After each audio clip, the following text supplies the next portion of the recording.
Hi, and thanks for joining me. It's Tim Marvel.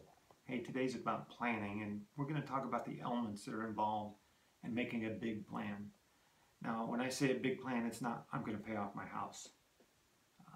That should be a given. You should want to do those things, but I want to think about a plan that's so big that you can't put your mind on it. You can't wrap it all up. It's bigger than what we believe we can think. So as I start talking about it, it's like, what's the one big thing you'd like to accomplish in your life that you have no clue? It's hard to put your hand on. Well, I know what I'd like to do. But here we go. Let's jump in. This is really difficult. You need to have clarity. I know when I've interviewed the last few jobs, the interviewers ask me questions like, where do you see yourself in 5 years? And I'm always really funny to answer it, and I don't want to be a smart aleck, but I always say, I don't know. What I do know is I'm going to go work as hard as I can, and I'm going to try to achieve as much as I can. I'm going to try to learn as much as I can, and I'm going to keep moving forward. And wherever that takes me, it does. And if it's their job or somebody else's, I'm not being mean about it. I just want to move forward. So that's my goal. So my clarity is not always the best. I struggle with that a little bit. Moving on, I have to be committed, and I promise you I'm committed to grow. How about you? Are you really committed to move through? Are you willing to do the things that other guys aren't willing to do to move forward? It's the tiny things, and it's the easy stuff. It's the making those little decisions every day on a regular basis. Are you patient enough to let the compound effect work? The compound, again, it's about tiny tweaks. It's about 10 seconds a day. It's about the little things.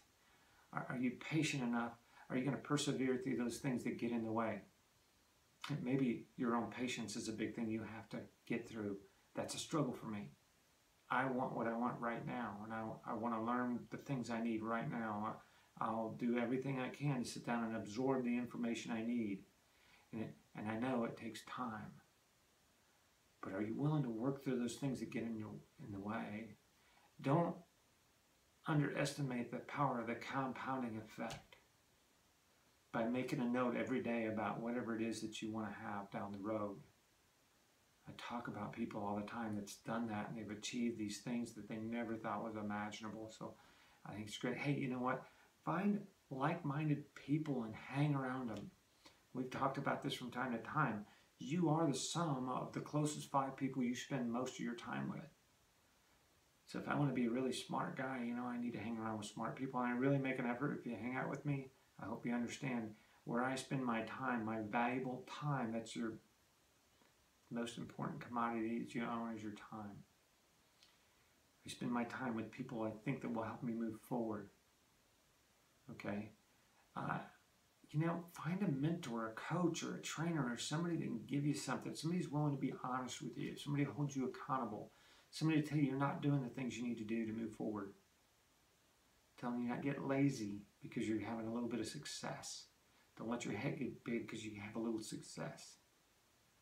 The book Good to Great tells us that happens. A friend of mine, Hal Roper, always says the words, hey, you know what, I got a guy that he's arrived. And that's a bad thing, because once you've arrived, you don't feel like you need to keep moving forward. So you want to always continue to move forward. So here's the big question. You have to ask yourself, what am I willing to sacrifice today, tomorrow, next week, next month, next year in order to get what I want 5 years down the road, 10 years down the road? What is it to get the lifestyle that you desire? Are you willing to commit and sacrifice and do the little things you need to move forward? So, hey, I hope this has been a good overview. I'm excited for the week. So, hang on. What do they say when you're getting on an airplane? Let's buckle up and let's go. So I want to thank you. I want you to have a great day. Hey, jump on YouTube, subscribe, Tim Marvel. Keep following me on my blog, 10secondsdaily.com. That's 10secondsdaily.com, and I'll see you soon.